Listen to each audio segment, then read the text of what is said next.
तो आज हम एक ऐसे मैथमेटिशियन के बारे में जानने वाले हैं जो है तो एक प्योर मैथमेटिशियन, पर उन्होंने फिजिक्स में नोबेल प्राइज जीत के दिखा दिया कि मैथमेटिशियन बन के भी आप नोबेल पा सकते। क्या आप इस चेहरे को पहचान पाए? ये कौन है? शायद नहीं, पर इसके बाद ये वेक्टर आर्ट देख के शायद आपको कुछ पता चल जाए। हाँ, आपने सही पकड़ा। ये नोबेल कॉमिटी का बनाया हुआ वेक्टर आर्ट है, जो पिछले साल ही फिजिक्स में जिन्होंने नोबेल पाया था उनका पिक्चर्स है।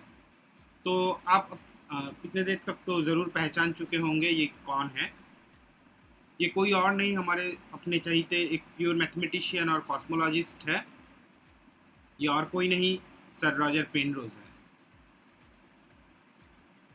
ऐसे एक मैथमेटिशियन है जिन्होंने फिजिक्स को बहुत प्यार दिया है।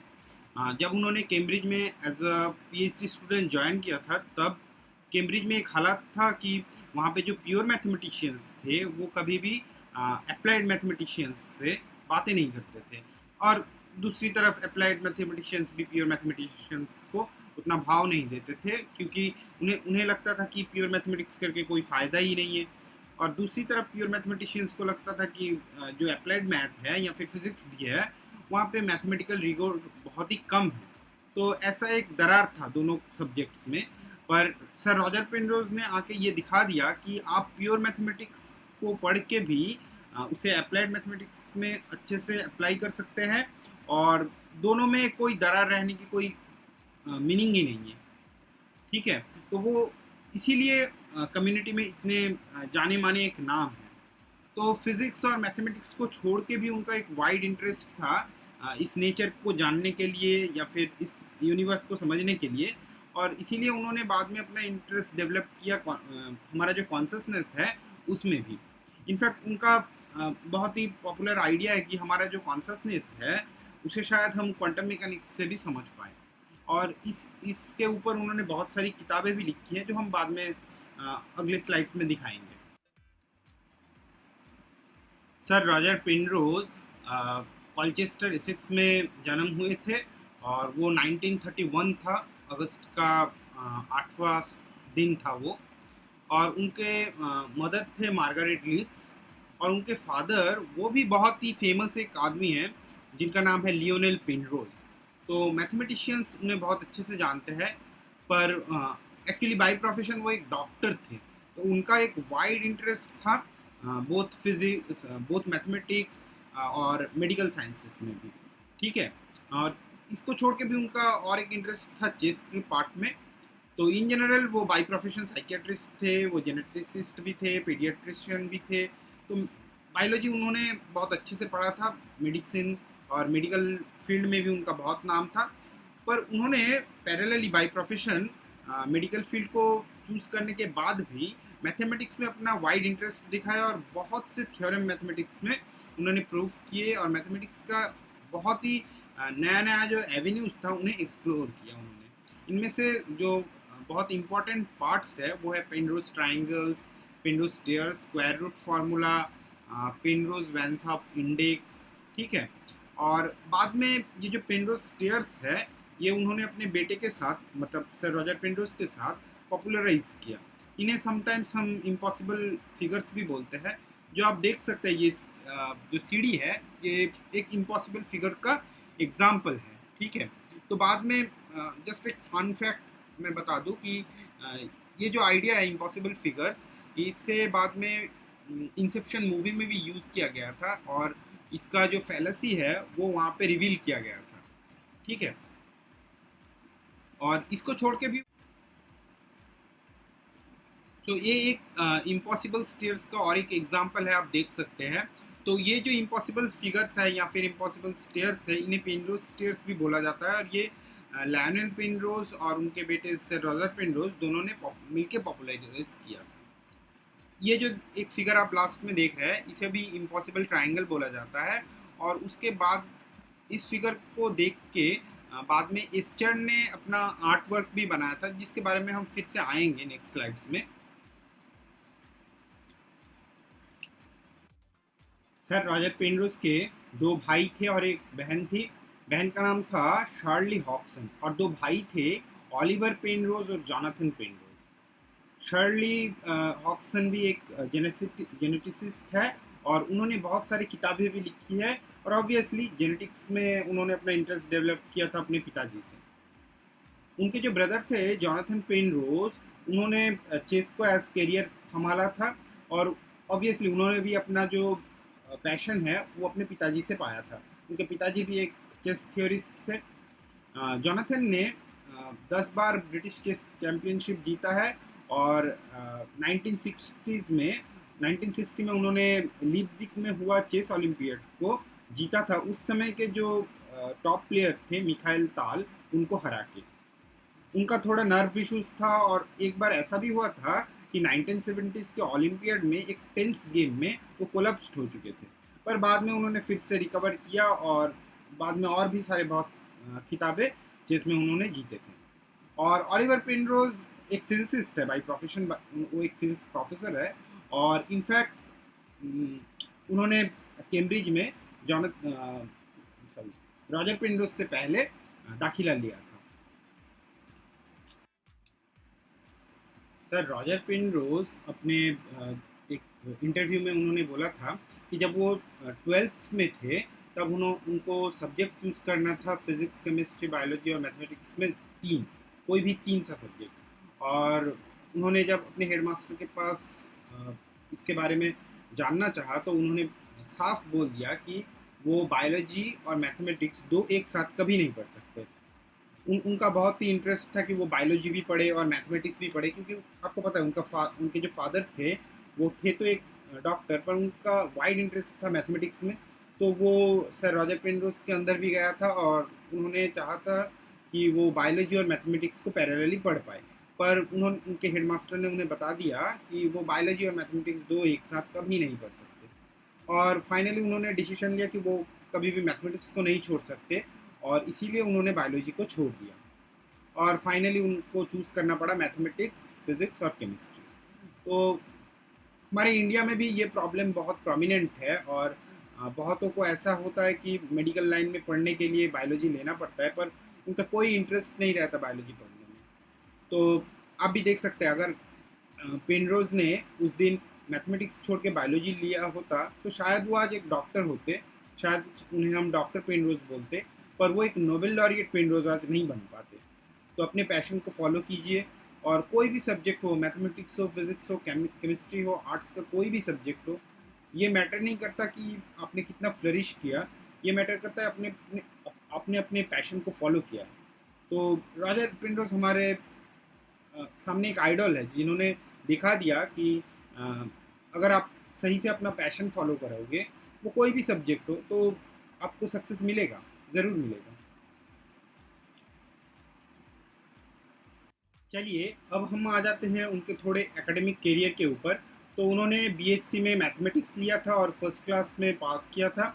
वो भी उन्होंने कंप्लीट किया था यूनिवर्सिटी कॉलेज लंदन से, यूसीएल से। और उसके बाद उन्होंने अपना रिसर्च परस्यू किया प्योर मैथमेटिक्स में और प्योर मैथमेटिक्स के एल्जेब्राइक जियोमेट्री पार्ट को उन्होंने चूज़ किया अपने रिसर्च टॉपिक हिसाब से। ठीक है, उन्होंने सेंट जॉन्स कॉलेज को ज्वाइन किया था अपना रिसर्च कंप्लीट करने के लिए, जो कैम्ब्रिज यूनिवर्सिटी के अंडर आता है। और उन्होंने अपना जो पीएचडी था वो स्टार्ट किया था इनिशियल में विलियम हॉच के अंडर, पर बाद में विलियम हॉच के जो टॉपिक्स थे, रिसर्च टॉपिक्स थे, उन्हें सर रॉजर पेनरोज मतलब रॉजर पेनरोज को वो थोड़ा अच्छे नहीं लगे। तो इसीलिए उन्होंने बाद में जॉन टॉट के अंडर अपना पीएचडी स्टार्ट किया और फाइनली उनके अंडर ही अपना एल्जेब्रिक जियोमेट्री के ऊपर रिसर्च कंप्लीट किया।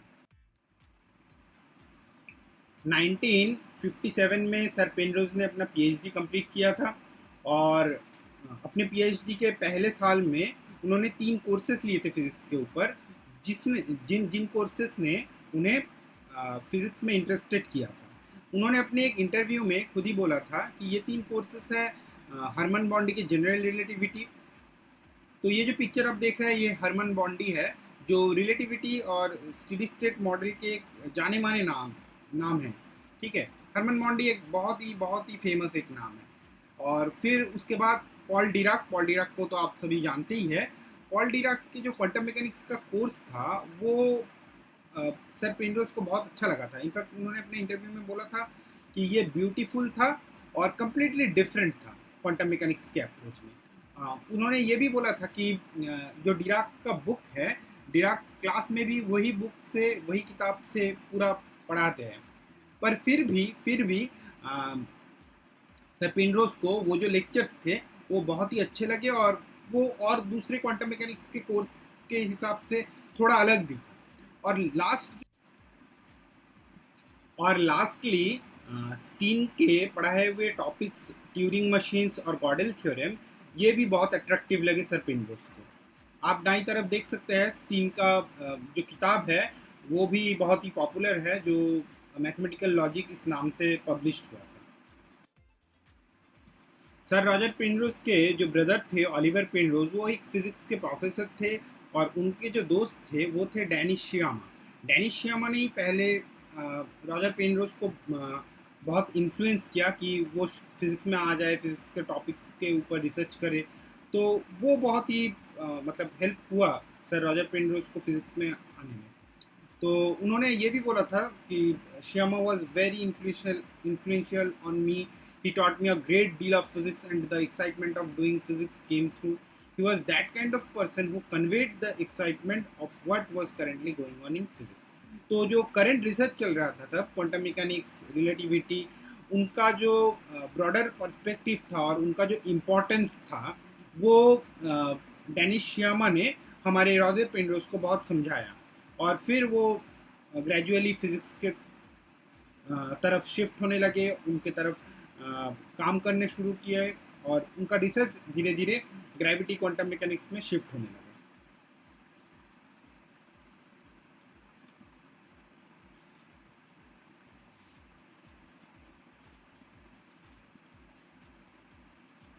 और आप ये देख सकते हैं कि जो दाएं तरफ पिक्चर है वो श्यामा है, और आप गेस कर सकते हैं कि ये श्यामा के साथ कौन हो सकते हैं। ये और कोई नहीं, हमारे पॉल डीराक की है। ये पिक्चर बहुत ही फेमस है, जहाँ पे डेनिस श्यामा और पॉल डीराक एक साथ दिखाए गए थे। सर रॉजर पेनरोज ने अपना रिसर्च कंप्लीट करने के बाद as an assistant lecturer in pure mathematics Bedford college join किया, पर बहुत ही जल्दी उन्होंने अपना रिसर्च को और भी एक्सेलरेट करने के लिए किंग्स कॉलेज ज्वाइन किया। फिर नेटो रिसर्च फेलोशिप लेके वो प्रिंसटन और साइराक्यूज यूनिवर्सिटी में भी गए। वो बारबेक कॉलेज के रीडर भी बन चुके थे, और फिर उन्होंने बहुत ही prestigious Rouse Ball professor of mathematics Oxford में वो पोस्ट भी संभाला था। फिर वो ग्रेसम प्रोफेसर ऑफ जियोमेट्री, ये भी पोस्ट उन्होंने ग्रेसम कॉलेज में संभाला था। ये 1998 तक उनका जो करियर है, उनका एक रफ स्केच है, पर इनके बीच में भी उन्होंने और भी बहुत सारे कॉलेजेस और बहुत सारे यूनिवर्सिटीज़ में अपना लेक्चर दिया, और वहाँ पे भी बहुत सारे स्टूडेंट्स को उन्होंने इन्फ्लुएंस किया।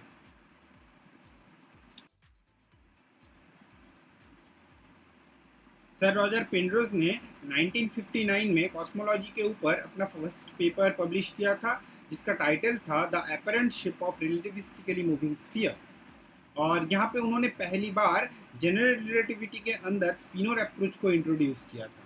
और इस पेपर के बारे में जनरली बोला जाता है कि इस पेपर में सर पेनरोज ने अपना मैथमेटिकल अपैरेटस जो था वो ग्रेविटी थ्योरी के अंदर इंट्रोड्यूस कर दिया था। और रिमन टेंसर, जो कि ग्रेविटी का हर्ट है, उसका एक जियोमेट्रिकल इंटरप्रिटेशन भी उन्होंने दिया था, या फिर जियोमेट्रिकल थ्योरी भी उन्होंने इंट्रोड्यूस कर दिया था तब तक। और फिर बाद में उन्होंने अपना जो दूसरा कॉस्मोलॉजी का पेपर है वो एजरा न्यूमैन के साथ उन्होंने पब्लिश किया था। आप दाएं तरफ देख सकते हैं सर रॉजर पेनरोज और एजरा न्यूमैन एक साथ इस पिक्चर में दिखाए जा रहे हैं। तो उन्होंने जो दूसरा पेपर अपना निकाला था वो था an approach to gravitational radiation by method of spin coefficient. तो स्पिन कोफिशिएंट को यूज़ करके कैसे ग्रेविटेशनल रेडिएशन प्रॉब्लम को हम सॉल्व कर सकते हैं, वो सर रॉजर पेनरोज ने दिखाया था, और ये भी पेपर बहुत ही पॉपुलर हुआ था उस वक्त। ग्रेविटेशनल कोलैप्स ग्रेविटेशन थ्योरी का एक बहुत ही महत्वपूर्ण पार्ट है।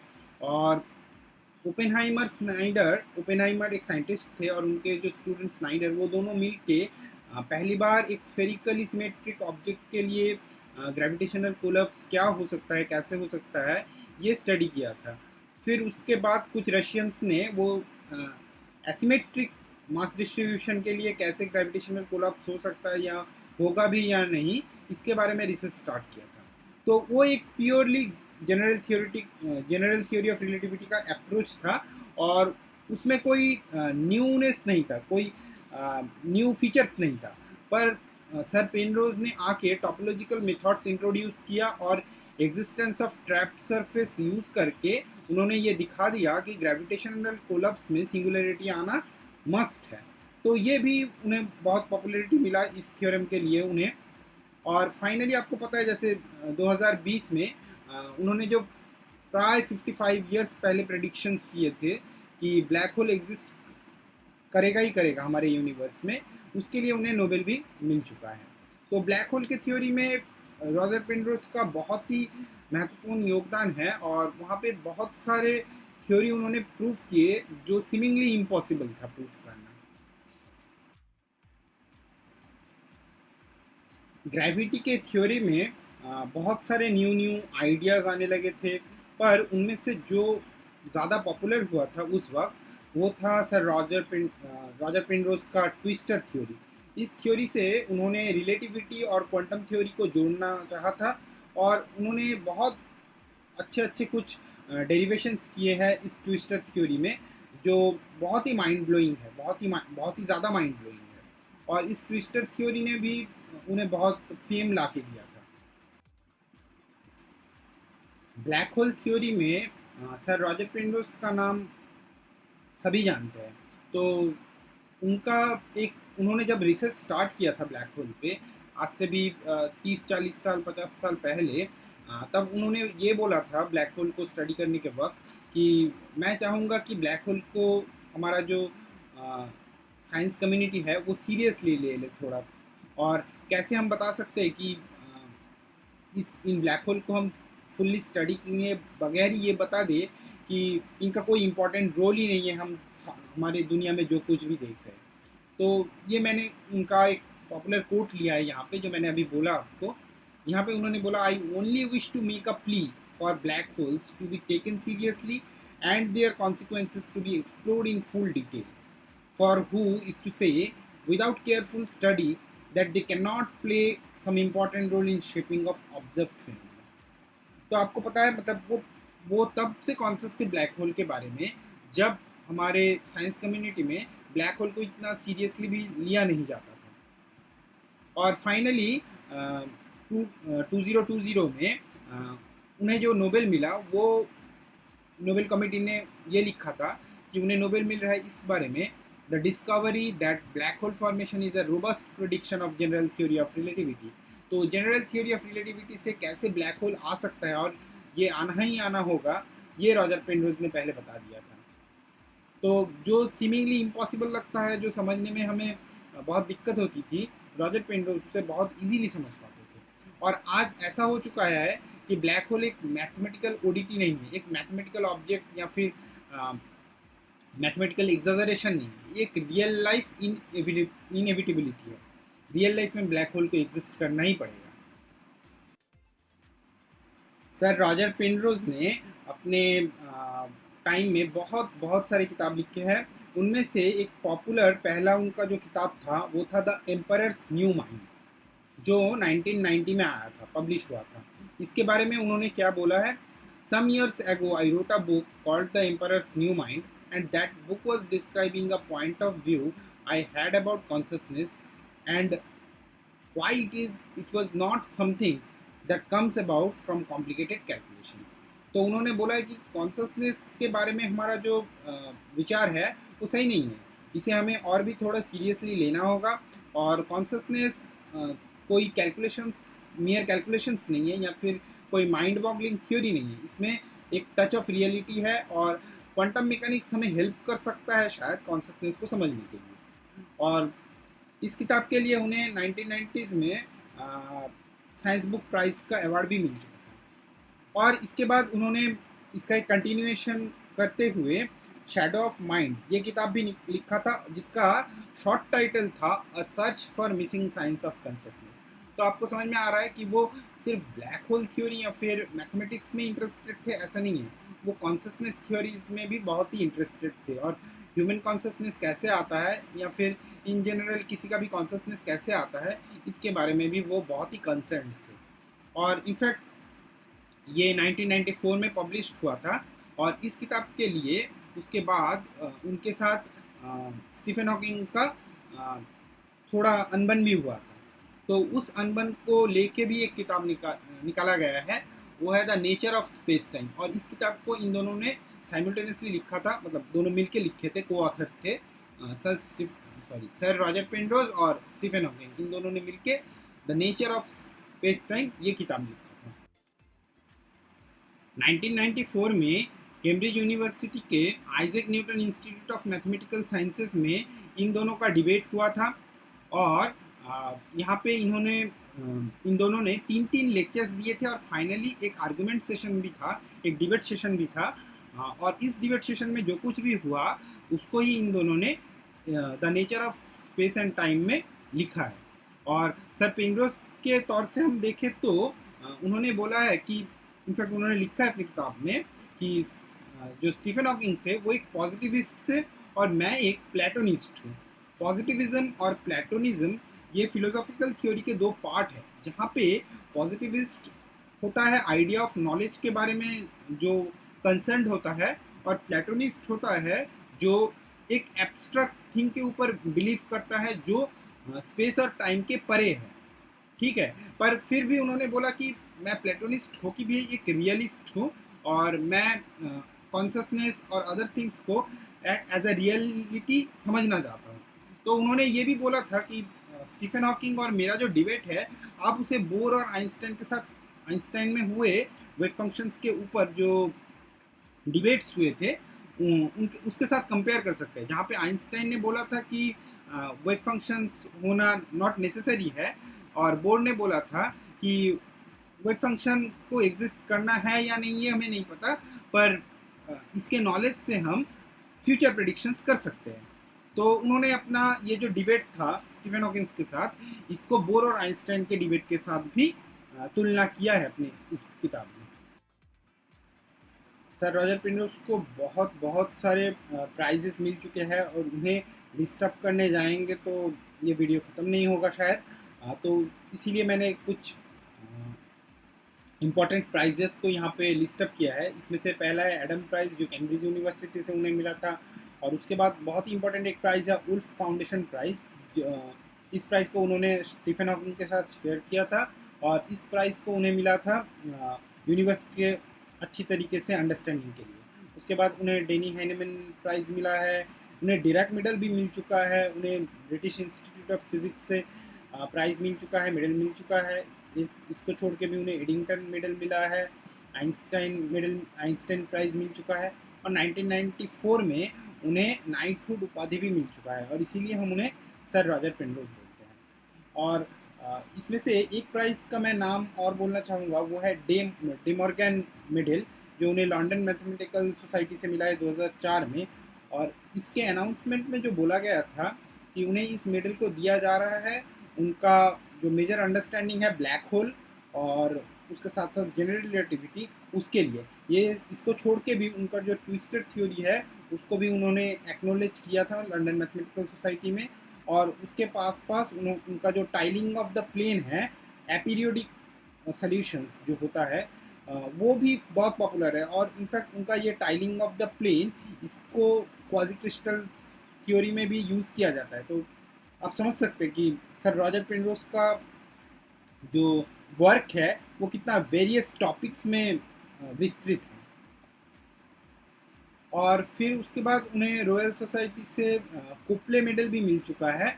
और यहाँ पे भी मैं उनका जो अनाउंसमेंट है वो बताना चाहूँगा, वो भी बहुत ही पॉपुलर एक अनाउंसमेंट है, जहाँ पे बताया गया है कि उनका जो एक्सेप्शनल कंट्रीब्यूशन है जियोमेट्री और मैथमेटिकल फिजिक्स में, उसके लिए ही मेनली उसे कुपले मेडल मिल रहा है। और इसको छोड़ के भी बाद में इस अनाउंसमेंट में बताया गया था कि उनका जो आउटस्टैंडिंग कंट्रीब्यूशन है बोथ ब्लैक होल और बिग बैंग थ्योरी में, और उसके साथ कॉस्मोलॉजी में भी, उसके लिए भी उन्हें कोपले मेडल मिल रहा है। तो आप देख सकते हैं कि उन्हें बहुत सारे मेडल मिले हैं ब्लैक होल थ्योरी, कॉस्मोलॉजी और बिग बैंग इस टॉपिक्स में, जो बहुत ही पॉपुलर हो रहे हैं फिलहाल। मार्टिन रीस, जो कि रॉयल सोसाइटी के प्रेसिडेंट रह चुके हैं, उन्होंने पेनरोज के काम के बारे में जो डिटेल्स में बोला है वो मैंने यहाँ पे लिस्टअप किया है, जो आप देख सकते हैं कि उन्होंने बोला है कि आइंस्टाइन का जो थ्योरी है, जनरल थ्योरी ऑफ रिलेटिविटी, वहाँ पे उन्होंने मैथमेटिकल टेक्निक्स को इंट्रोड्यूस करके एक रिवॉल्यूशन लाया है। और उसके साथ साथ ट्विस्टर थ्योरी के बारे में भी उन्होंने बहुत कुछ बोला है। और यहाँ पे मैं जो मेंशन करना चाहता हूँ वो है इम्पॉसिबल फिगर्स, जो मैंने पहले भी बोला था कि उन्होंने उनके पिताजी के साथ, लियोनेल पेंडोस के साथ, अपना जो इम्पॉसिबल फिगर्स है, इम्पॉसिबल ट्रायंगल या फिर इम्पॉसिबल स्टेयर्स, ये प्रॉब्लम्स को बहुत अच्छे से डील किया था। और इनफैक्ट उनके इस थ्योरी को, मतलब इम्पॉसिबल ट्रायंगल, इन फिगर्स को लेके बाद में एस्टर ने अपने आर्टवर्क को डेवलप किया। और आप जैसे देख सकते हो वहाँ पे ऊपर वो एस्टर का आर्टवर्क है, और ऐसे बहुत सारे एस्टर के आर्टवर्क आपको मिल जाएंगे, मैं लिंक आपको डिस्क्रिप्शन में दे दूंगा। तो ये आर्टवर्क फुल्ली इंस्पायर्ड थे पेनरोज के जो इम्पॉसिबल ट्रायंगल फिगर्स थे उनके ऊपर। और उसके बाद अभी स्टर ने बहुत सारे ऐसे इम्पॉसिबल फिगर्स और ब्यूटीफुल्ली माइंड बॉगलिंग बहुत सारे फिगर उन्होंने दिए हैं। और उसके साथ साथ मार्टिन रीस ने ये भी बोला था कि पेनरोज स्टाइलिंग जो है, वो नेवर रिपीटिंग जो पैटर्न है पेनरोज स्टाइलिंग का, वो भी बहुत ही इम्प्रेसिव है। अब आ जाते हैं हम सर रॉजर पेनरोज के कुछ कोटेशन के ऊपर, जो मुझे पर्सनली बहुत फेवरेट लगते हैं। उनमें से पहला है, the basic theory in twistor theory is not to add extra dimensions. तो आपको पता है फिलहाल ग्रेविटी थ्योरी में बहुत से मेथड्स हैं, और उनमें से एक मेथड है एक्स्ट्रा डिमेंशन ऐड करना, या फिर हमारे बीच जो एक बहुत ही पॉपुलर थ्योरी है स्ट्रिंग थ्योरी, वहाँ पे भी बहुत एक्स्ट्रा डिमेंशन ऐड किए जाते हैं। पर पर्सनली रॉजर पेनरोज को ये अच्छा नहीं लगता। उन्होंने ये बोला है कि जब आपके पैरामीटर्स इतने ज़्यादा बढ़ चुके हैं, तब वहाँ से तो आप कुछ भी प्रूव कर सकते हो। इसीलिए उन्होंने एक ऐसा थ्योरी बिल्ड करने की कोशिश की है जहाँ पे एक्स्ट्रा डिमेंशन का नोशन ना रहे। ओके, अब क्वांटम मैकेनिक्स के बारे में उन्होंने क्या कहा? उन्होंने ये बोला है कि quantum mechanics makes absolutely no sense. उनके एक इंटरव्यू में सर रॉजर पेनरोज ने ये बोला कि स्ट्रिंग थ्योरी भी कोई सेंस नहीं बनाता, पर स्ट्रिंग थ्योरी को हम कभी भी एक्सपेरिमेंटली चेक नहीं कर सकते। जहाँ पे क्वांटम मैकेनिक्स का भी कोई सेंस नहीं है, उसका भी एक मैथमेटिकल नोशन है, एब्स्ट्रैक्ट नोशन है, पर उसे भी हम कभी समझ नहीं पाएंगे। पर उसका जो इम्प्लीकेशंस है, उसका जो ऑब्जर्वेशनल इफेक्ट्स है, वो हमें दिखता है, तो उसे हमें मानना ही पड़ेगा। और एक कोटेशन उन्होंने बोला था, I would say the universe has a purpose, it's not there just somehow by chance. तो ये मुझे बहुत ही फेवरेट लगता है अपना, कि उन्होंने बोला है कि हमारा जो यूनिवर्स है, हमारा जो कॉस्मोस है, वो ऐसे ही यहाँ पे एग्जिस्ट नहीं करता, उसका कोई डेफिनेट पर्पस है, पर अभी तक शायद हमें वो पर्पस पता नहीं चला। और उसके बाद उन्होंने ये कोटेशन दिया था, intelligence can not be present without understanding, no computer has any awareness of what it does. आपको पता है अभी फिलहाल वर्ल्ड में एक डिबेट होता है कि कंप्यूटर आ जाने पे ह्यूमन माइंड या ह्यूमंस का कोई ज़रूरत है भी या नहीं। तो उसके बारे में इन्होंने बहुत अच्छे से ये बात एक्सप्लेन किया कि कंप्यूटर फास्ट हो सकते हैं, कंप्यूटर बहुत इजीली कैलकुलेशंस कर सकते हैं, बट जो थॉट प्रोसेस है, जो इंटेलिजेंस पार्ट है, वो कंप्यूटर्स के अंदर नहीं है। वो सिर्फ एक ह्यूमन माइंड ही डील कर सकता है। और इसीलिए ही थियोरेटिकल जो पार्ट है फिजिक्स का, वो कभी भी डिमिनिश नहीं कर सकता, वो कभी भी ख़त्म नहीं हो सकता। क्योंकि कंप्यूटेशनल फिजिक्स आ सकता है, कंप्यूटेशनल फिजिक्स आने से हमारा अंडरस्टैंडिंग, हमारा जो एक्सपेरिमेंटल रिजल्ट्स के साथ मैचिंग है, वो शायद अच्छा होगा, पर कभी भी इंटेलिजेंट थ्योरी एक कंप्यूटर नहीं बना सकता। तो ये थ्योरी मेरा पर्सनल फेवरेट है। और उसके बाद आता है ये थ्योरी, यहाँ पे उन्होंने बोला था, बेसिकली ये पिछले थ्योरी के साथ, पिछले कोटेशंस के साथ ही कनेक्टेड है। Understanding is, after all, what science is all about, and science is a great deal more than mindless computation. तो सिर्फ कंप्यूटेशन, वो कंप्यूटेशन थियोरेटिकल एल्जेब्रिक कंप्यूटेशन हो सकता है, कंप्यूटर्स से आप न्यूमेरिकल कंप्यूटेशन कर सकते हैं। सिर्फ यही करना ही साइंस का काम नहीं है कि हमने बैठा और कुछ कैलकुलेशंस कर दिए। ये साइंस का मेन मोटिव नहीं है। साइंस का मेन मोटिव है इस दुनिया को अंडरस्टैंड करना, इस कॉस्मोस को अंडरस्टैंड करना, इस यूनिवर्स को समझना, और उस समझने के प्रोसेस को एक्सीलरेट करने के लिए हम कंप्यूटेशंस करते हैं। और ये कोटेशन आपको अच्छा लगेगा क्योंकि हम में से बहुत साइंस के स्टूडेंट्स हैं या फिर आर्ट्स के भी स्टूडेंट हैं जो बहुत ही स्लो रीडर है, या फिर आप बोल सकते हैं हम बहुत प्रोक्रास्टिनेट करते हैं। तो प्रोक्रास्टिनेशन एक अलग बात है, पर कभी कभी हमारा जो प्रोग्रेस है वो हमारे फुल एफर्ट के बाद भी बहुत स्लो होता है। तो सर रॉजर पेनरोज ने बोला था, I was in it very slow as a youngster. तो जब आप यंग स्टेज में रहते हैं आपका थॉट प्रोसेस उतना क्विक नहीं होता, और इसीलिए आप थोड़ा स्लो भी हो सकते हैं। पर कभी भी हमें रुकना नहीं है, हमें सामने की ओर प्रोसीड करना चाहिए ऑलवेज। ओके, और उन्होंने ये भी बोला था, with thought comprising a non computational element, computers can never do what we human beings can do. तो ये मैंने पिछले कुछ इससे 2 स्लाइड पीछे जो आपको कोटेशन दिखाया था उसके साथ ही कनेक्टेड है, आपको समझ में आ रहा है। तो ये बात मुझे बहुत अच्छा लगता है कि उन्होंने ये समझा कि कंप्यूटर्स कुछ भी कर ले, एक थॉट प्रोसेस, एक इंट्यूटिव थॉट वो कभी कंप्यूटर्स दे नहीं सकते। और इस बात को हमें समझना होगा, बहुत जल्दी समझना होगा, क्योंकि आप देख सकते हैं यूट्यूब में भी बहुत डिबेट है कि ह्यूमन को क्या कंप्यूटर्स रिप्लेस कर सकते हैं। रिप्लेस कर सकते कुछ पार्ट में, जहाँ पे एल्जेब्रिक कैलकुलेशंस होता है, न्यूमेरिकल कैलकुलेशंस होता है, वहाँ पे शायद कंप्यूटर ह्यूमन माइंड को रिप्लेस कर दे।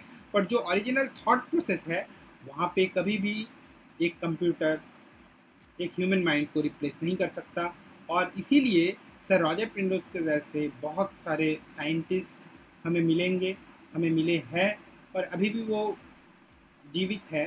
तो हम चाहेंगे कि इन ब्रिलियंट माइंड को समझें, इनके इंटरव्यूज देखें और यूनिवर्स को समझें, इनके लाइफस्टाइल को समझें, इनके थॉट प्रोसेस को समझें। मैं इस वीडियो के डिस्क्रिप्शन में बहुत सारे रॉजर पेनरोज के इंटरव्यू के लिंक्स दे रहा हूँ। अगर आपको कभी भी लगे कि हाँ ये इंटरव्यूज़ हमें सुनने चाहिए तो आप जा सकते हैं और सुन सकते हैं उनके अच्छे अच्छे बातें। आपको मैं ये बता सकता हूँ, अगर आपको एक बार अच्छा लगा ये इंटरव्यूज़ तो आप खो जाएंगे। जस्ट ब्रिलियंट है interviews. Okay, thank you everyone.